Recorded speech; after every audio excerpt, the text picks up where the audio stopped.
반갑습니다. PSLab의 송은식입니다. 문제 해결 방법론 제3강 로드맵의 구조 해석에 대해서 알아보겠습니다. 우선 그 문제 해결 방법론이라고 하는 건 좀 추상적이라고 그랬죠. 그래서 그 실체를 좀 명료하게 드러낸 것이 지금 보고 계시는 그 로드맵이 되겠고요. 로드맵은 5개의 페이즈, 15개의 스텝, 40개의 세부 로드맵으로 구성되어 있습니다. 그래서 우리가 어떤 문제를 해결할 때 이 40개의 세부 로드맵에 해당하는 활동 외에는 더 이상 존재하지 않는다. 네. 이것만 충실히 하면 어떤 문제든지 우리가 충분히 명확하게 그리고 원하는 목적을 달성할 수가 있다. 자, 이것이 방법론의 특징이고요. 그 다음에 이들은 서로 전후관계, 그 다음에 인과관계로 엮여 있다. 따라서 처음부터 그냥 밟고 나가면서 우리가 깊이를 더해 주면요, 과제의 품질은 이제 좋아진다. 자, 이것이 제 2강에 설명드렸던 내용이고요. 그리고 또 특히 어떤 유형의 과제든지 이 40개의 세부 로드맵을 다 밟을 그런 유형의 과제는 거의 굉장히 희소하다. 즉 대부분의 과제들은 우리가 그 과제의 어떤 그 목표 달성을 위해서 필요한 그 돌다리, 세부 로드맵의 돌다리가 존재한다. 그리고 그것만 우리가 밟으면 되는데 과제를 수행하기 전에 그것을 미리 파악할 수가 있다라고 한 것이죠. 그래서 우리가 로드맵을 학습하는 주된 목적이 어떤 능력을 키우는 거다? 예지력을 키우는 거다 라는 데 둔다고 강조를 했었습니다. 그래서 예지력이라고 하는 건 금방 말씀드린 것처럼, 자, 과제를 받았어요. 그럼 이 과제를 우리가 수행하기 위해서는 40개 중에 어떤 돌다리를 머릿속에 펼쳐놓고, 그리고 우리가 밟아야 될 돌다리를 이렇게 좀 부상시키는 거죠. 그리고 우리는 그것만 밟고 그 돌다리에서 깊이를 더가면, 역량을 발휘하면 충분하게 이제 목표를 달성할 수 있다. 자, 이런 능력을 이제 키우는 거죠. 자, 그러기 위해서 우리가 이제 알아야 될 것이 도대체 이 40개 세부 로드맵, 이것들이 이제 어떤 구조로 좀 이루어져 있는지, 그런 그 구조 해석을 우리가 좀 병행해서 학습을 하게 되면요, 예지력을 이제 우리가 능력을 발휘하는데 굉장한 어떤 도움을 받을 수가 있다는 겁니다. 자, 그 부분에 대해서 지금부터 좀 설명을 이어나가도록 하겠습니다. 우선 고객 정의, VOC, CTQ의 전개가 이제 필요한 단계. 교재는 61페이지가 되겠습니다. 이게 이제 처음 듣는 분들은 조금 용어 정의나 이런 데 좀 낯설음을 느끼실 수가 좀 있겠습니다. 제가 좀 편안하게 자세하게 좀 설명드리도록 노력은 좀 하겠습니다. 고객 정의는 뭐냐면 일단 2단계에서 이 과정이 좀 필요해요. 예를 들면 지금 이 과제 선정, 이 배경 기술하는 요 세부 로드맵하고요, CTQ 선정이라는 요 2가지를 우리가 지금 지칭하고 있는 겁니다. 예를 들면 자, 이런 그 전개가 요 2군데에서 일어난다. 이렇게 좀 해석할 수가 있는데요. 우선 우리가 과제를 뽑는 그 배경을 좀 생각해 볼 필요가 있어요. 과제는 어떻게 뽑느냐? 우리 기업이란 말이죠. 그러면 기업이라고 하는 것은 분명히 내가 만족을 해줘야 되는 고객이 이제 대상이 되고 고객이 존재하는 거죠. 내부 고객이든 외부 고객이든. 그럼 그 고객의 요구사항이 무엇인가를 내가 파악하는 게 중요할 거고, 당연한 얘기겠죠.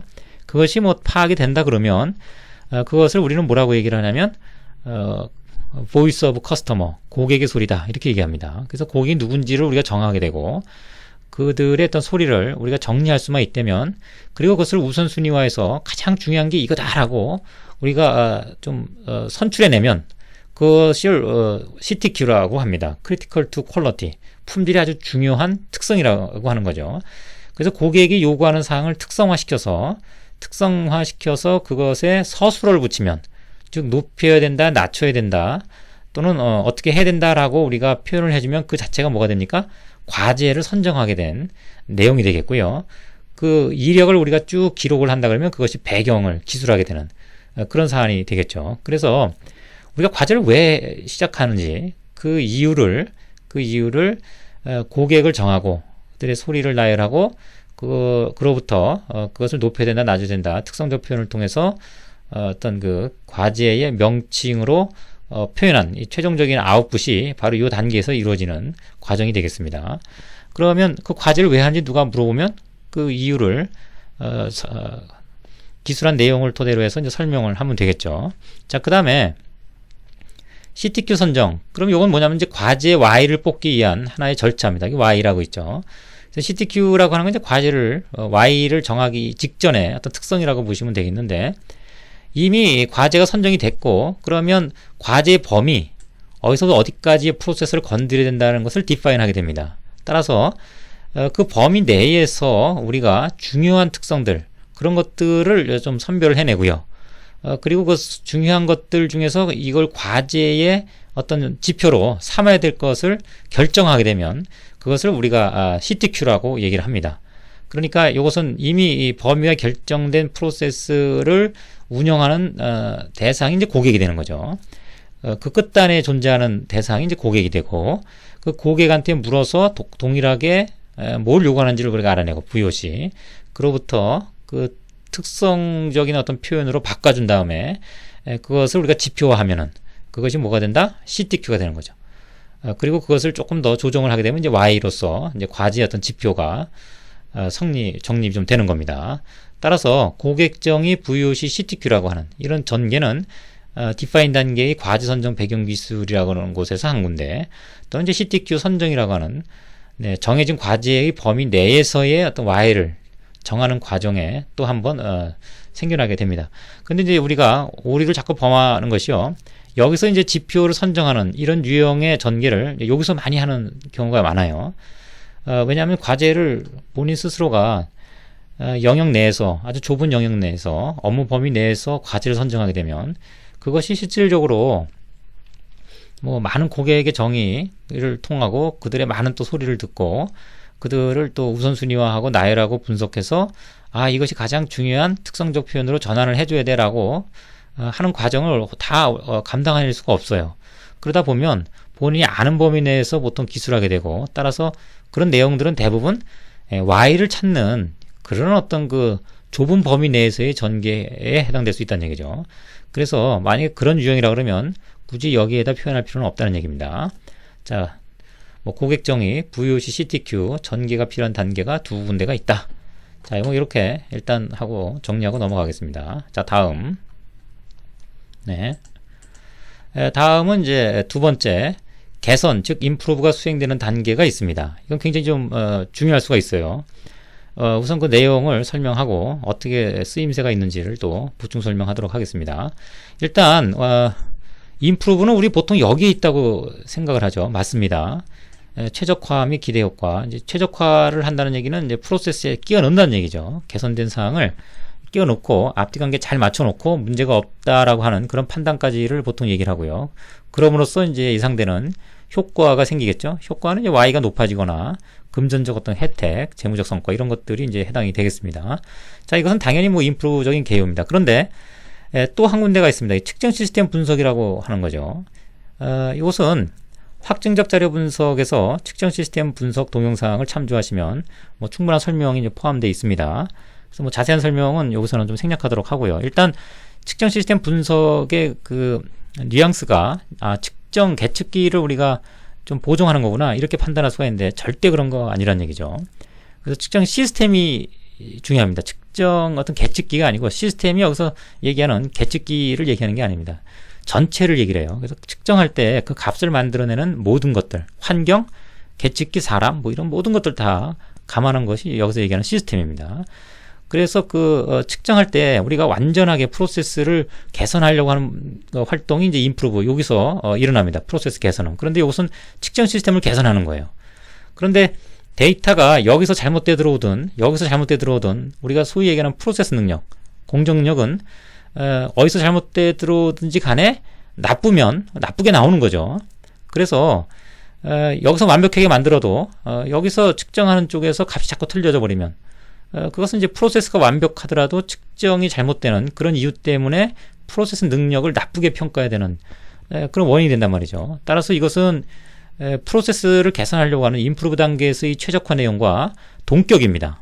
이것은 완전한 동격이기 때문에 만약에 여기서 데이터 우리가 만든 그 Y에 대한 정의를 가지고 데이터를 수집을 해서 평가한 결과 적정 수준에 들어가지 못한다 그러면 이미 측정 시스템을 분석하기 위한 개선 작업을 2단계에서 진행을 해야 됩니다. 상당수가 그냥 뭐 측정 시스템을 좀 무시하고 간다든가 또는 조금 완벽하게 하지 않아서 문제의 어떤 근원을 파악하는데 애를 먹는 경우가 상당히 많은 이유가 이 부분은 이제 계측기에 좀 한정한 그런 사고 때문에 그렇거든요. 자, 측정 시스템 분석은 오다 이것은 프로세스를 개선하는 것과 완벽하게 동격이기 때문에 여기서 계산하는 노력만큼 여기서도 자원을 투입을 하고 또 역량을 최대한 발휘를 좀 해줘야 된다. 이렇게 볼 수가 있겠습니다. 그래서 임프루브가 일단 두 개, 또 한 군데가 있어요. 실수 방지라는 겁니다. 이게 좀 어렵죠. 예를 들면 결과 검증이라고 하는 이 부분은 아직 프로세스에 적용을 한 단계는 아니에요. 아, 좋구나라고 장밋빛 얘기를 하는 거죠. 그래서 장밋빛 얘기를 가지고 여기서 이제 간단하게 아주 좋은 환경에서 테스트를 하게 됩니다. 좋은 환경에서 여기서 하는 테스트를 우리가 파일럿 테스트 이렇게 얘기를 합니다. 그래서 아, 이거 괜찮겠구나 라고 판단이 되면 그제서야 실제 프로세스로 넘기는 거죠. 그래서 요 임프루브 단계 요 전에 장밋빛하고 컨트롤 단계하고는 여기는 회색입니다. 그래서 우리가 보통 잘 된다고 얘기하고 실제 프로세스에 적용하더라도 어떻습니까? 안 될 가능성이 굉장히 높은 거죠. 그래서 보통 이제 단기적으로 6시그마 수준, 굉장한 수준을 여기서 확보를 해야 어떤 변동성을 감안해서 뭐 3. 몇 시그마 수준이 된다든가 이런 식의 이제 결과를 얻을 수가 있는 이유가 그런 것 때문에 그래요. 상당한 외적 요인들이 많이 작용하는 험난한 환경이란 얘기죠. 그래서 장밋빛 환경에서 이 회색 환경으로 넘길 때 그 좀 버퍼 역할을 하는 그런 완충 장치가 좀 필요한 것이 바로 이 잠재 문제 분석이에요. 그래서 내가 이걸 적용했을 때 무슨 문제가 생길까? 이걸 이제 고민을 한다는 얘기죠. 이런 것들을 고민해서 정리하고 그것을 해결하는 그런 용법의 툴이 바로 FME죠. FME. 일이 일어나기 전에 미리 개선을 하는 그런 유일한 툴이죠. 그래서 그 잠재 문제, Potential Problem Analysis, PPA라고 그러는데 잠재 문제 분석을 여기서 집중적으로 하게 되는 겁니다. 프로세스에 적용하기 전에. 이건 이제 적용하는 단계입니다. 그러니까 여기에서 나타나는 예상되는 문제들을 어디서 해결해야 돼요? 네, 실수 방지에서 해결해야죠. 그러니까 성격이 약간 다르죠. 이 개선했던 내용의 실질적인 프로세스를 이렇게 좀 뒤바꿔주는, 뜯어고쳐주는 이런 형태가 이 최적화 내용이라 그러면 이 실수 방지에서 일어난 일은 이 최적화 내용이 원활하게 들어갈 수 있도록 좀 보완해주는 그런 차원이죠. 만약에 여기서 이게 안 되면 차단막이 막 갇히는 겁니다. 차단막이 갇혀서 장벽이 생기는 거예요. 못 들어가는 거죠. 그래서 그 차단막을 제거해주는 그런 형태의 개선입니다. 본질적인 개선이라기보다는 주변에 블락하는, 차단을 시켜주는 그런 유형들을 제거해주는 그런 개선이라고 보시면 되겠습니다. 따라서 여기서 드러난 문제를 여기서 해결하는 이런 형태의 활동이 상당한 기간이 소요될 수도 있습니다. 하지만 완벽하게 되지 않으면 어쨌든 이 장밋빛 얘기는 회색에선 통하지 않을 거다. 따라서 굉장히 중요한 어떤 그 임프루브의 개념이 숨어 있다고 볼 수 있겠습니다. 자, 또 하나는 이제 실제로 적용해서 모니터링에 가면서 한두 달 이상 관찰을 하고요. 그것이 또 잘 실제 프로세스에 적응을 못하는 수가 있어요. 최적화된 그런 내용들이. 따라서 좀 튜닝하는 개념이 여기서 일어납니다. 튜닝하는 개념. 잘 맞춰지도록 조금씩 보정을 해주는 거죠. 오조준 해주는 그런 개념이 되겠습니다. 그런데 그 오조준하는 정도가 굉장히 크다 그러면 다시 원래대로 돌아가야겠죠. 다시 한번 아이디어를 창출하거나 최적화를 별도로 또 추진을 해야 되겠죠. 그래서 임프루브라고 하는 부분이 최대 몇 개요? 하나, 둘, 셋, 네 번의 개선의 활동이 존재하게 됩니다. 그러니까 우리가 예지력이라고 하는 측면을 좀 생각을 좀 해보면요. 디파인 단계에서 부여받은 어떤 과제의 성격이 과연 이것이 MSA적인 문제냐, 측정 시스템 문제냐, 아니면 프로세스에서의 어떤 문제점을 우리가 근본 원인을 찾아서 제거해야 되는 부분이냐, 아니면 개선의 어떤 내용들, 현재 운영되거나 개선의 내용들이 우리가 충분하게 그것이 사전 어떤 점검을 하지 않아서 그래서 그것 때문에 일어나는 부작용이냐, 아니면 적용 과정 중에서 설비나 아니면 프로세스 이런 체계가 우리가 넣었던 또는 기존의 어떤 우리가 개선했던 내용과 엇박자를 내고 있는 것인가. 그래서 이런 부분에서 우리가 바로 개선을 이루어지면 이제 우리가 보통 PDCA라든가 아니면 단순한 즉실천의 개념으로 접근할 수도 있고요. 이런 개념이라면 좀 고민을 좀 많이 해야 되는. 왜냐하면 분석을 또 해야 될 필요성이 있으니까요. 측정 시스템이라면 요 안에서 할 수 있는 그런 방식에 의해서 개선을 하는 이런 식의 정확한 로드맵을 밟고 갈 수 있는 그런 예지력을 우리가 발휘할 수 있다는 얘기죠. 어쨌든 바꿔주는 것은 하나, 둘, 셋, 네 개라는 거죠. 그 중에 하나가 될 가능성이 높다는 얘기입니다. 모든 것들이 다 걸릴 가능성은 대단히 난이도가 높은 그런 과제들이기 때문에 경험적으로 봐서도 요 넷 중에 하나가 이제 걸려지는. 그러면 만약에 여기에 걸리면 앞뒤 관계에 돌다리만 우리가 밟으면 되겠죠? 또 여기 걸린다 그러면 요 최소한 요 앞 정도의 몇 개의 스텝만 더 밟고 가면, 그리고 깊이 있게 고민하면 문제가 해결될 수도 있다는 얘기입니다. 이런 식의 예지력을 발휘하는데 굉장히 중요한 요소가 임프루브의 4개의 어떤 형성된 모습을 잘 활용하시면 도움이 될 수 있다라고 정리하겠습니다. 네, 그 다음에 세 번째로요. DMAR 시험 그 계획 수립 있는 단계가 있습니다. 교재는 66페이지가 되겠습니다. 계획 수립이라는 건 우리는 뭐든지 일을 수행할 때 꼭 계획을 수립을 하죠. 로드맵에도 그대로 적용이 됩니다. 예를 들면 분석 계획 수립 있죠. 개선 계획 수립 있죠. 관리 계획 수립이 있습니다. 그렇죠. 이와 같이 매 단계의 계획을 수립해. 그럼 이 역할이 뭐냐? 이후에 일어날 일들을 미리 좀 정리하는 그런 어떤 역할을 좀 해주고요. 분석 계획이죠. 앞에 어떻게 진행이 될 거냐를 여기에서 확실하게 보여줘야 된다는 얘기입니다. 어떻게 최적화 전략을 수립할 거냐, 어떻게 전개될 거냐라고 하는 부분들이 여기서 뭐 한 장이든 두 장이든 요약돼서 전달이 좀 돼야 된다는 얘기고요. 관리 계획도 왜 이건 중간에 처음에 있지 않고 중간에 있냐면 여기서 또 개선이 이루어지기 때문에 그 개선이 또 과거로 회귀하면 안 되니까 여기서 계획을 또 수립해 줘야 돼요. 그것까지. 그런 이유 때문에 이렇게 중간에 끼워져 있습니다. 자, 그 다음에 두 번째 목차 역할을 하는 거죠. 그게 또 하나 역할은 뭐냐면 이 연결고리 역할을 합니다. 즉 이것은 하나의 이제 전후관계나 인과관계로 엮인다 그랬죠. 이런 식으로. 따라서 여기서 일어난 아웃풋을 이쪽으로 넘겨줄 때 그 넘겨주는 역할을 해줍니다. 그래서 아웃풋을 받아서 다시 새로운 출력을 내기 위한 그런 그 기반을 정립하는 그런 단계입니다. 두 가지 역할을 한다 그랬죠. 연결의 어떤 역할이 있고 이유를 설명해주는 목차 역할을 하는 그런 단계가 분석과 최적화 전략 수립과 관리 계획 수립이라고 하는 그 세 가지의 페이지에서 수립이 계획이라고 하는 단계가 존재하겠습니다. 자, 이것도 상당히 중요하겠죠. 일을 시작하기 전에 우리가 앞으로 또 이전에 일어난 일들 연결하고 앞으로 무엇이 일어날지, 네, 그런 측면에서는 뭐 굉장히 중요한 단계라고 볼 수 있겠습니다. 다음은 이제 Y를 설명하는 단계하고 이제 X를 설명하는 단계가 있습니다. 그래서 요까지가 Y를 정하고요. 그 다음에 데이터의 신뢰성 문제를 평가하고 현재의 능력을 잰 다음에 우리가 가야 될 목표를 설정을 하죠. 그 다음에 그 갭을 유발시키는 요인이 이제 X에 있는 거죠. 그래서 X를 찾는 과정으로 들어가는데 그 X라고 하는 그런 내용들, 요것은 우리가 관리 대상이기 때문에 여기까지 쭉 그 X들에 대해서만 얘기가 이루어지죠. 그 다음에 Y는 모니터링 대상이죠. 컨트롤링 대상이 아니라. 그래서 이것은 쳐다보는 대상이고, 실질적으로 우리가 핸들링 하는 거는 X들이기 때문에, 요까지가 이제 Y에 대한 얘기. 여기서부터 요 끝까지가 바로 그 X에 대한 얘기. 그래서 Y에 대한 얘기와 X에 대한 얘기로 좀 구분된다. 뭐, 이렇게 좀, 구분을 해서 정리를 하겠습니다. 자, 다음은, PDCA가 포함된 위치가 있어요. 플랜드 체크 액트. 이건 데밍 사이즈라고 그러고요. 데밍 사이클. 그 이전에 이제 원류는 슈와르츠가 만든 사이클을 조금 업데이트 시킨 거죠, 데밍이. 그래서 플랜드 체크 액트라고 하는 그런 네 가지 사이클의 문제 해결 로드맵입니다.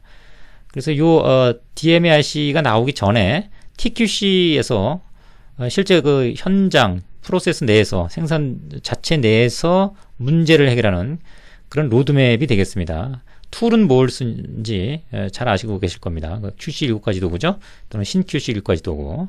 네, 일본의 그 주스에서 개발한 신 QC 7가지 도구. 그 다음에 QC 7가지 도구. 이런 것들을 사용합니다. 이게 로드맵이고 그게 툴이죠. 자, 그런데 이것들도 그대로 또 이 로드맵 속에 숨겨져 있어요. 예를 들면 이 측정 시스템 분석할 때 이게 플랜드 체크 액트로 할 수 있습니다. 플랜드 체크 액트를 플랜드 체크 액트. 그래서 플랜드 체크 액트에서 측정 시스템을 보정을 했는데 사람 간의 차이, 즉 재현성이 좀 나쁘게 나왔어요. 그걸 보정을 합니다. 그러면 사이클이니까 다시 돌아가죠. 다시 플랜 투 체크 액트가 반복되는 이런 내역으로 여기서 활용이 되고요.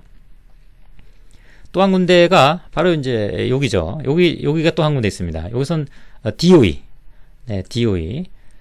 실험 계획이죠. DOE 할 때 만약에 DOE가 필요한 그런 최적화라 그러면 여기서 플랜드 체크 액트대로 그대로 운영할 수가 있습니다.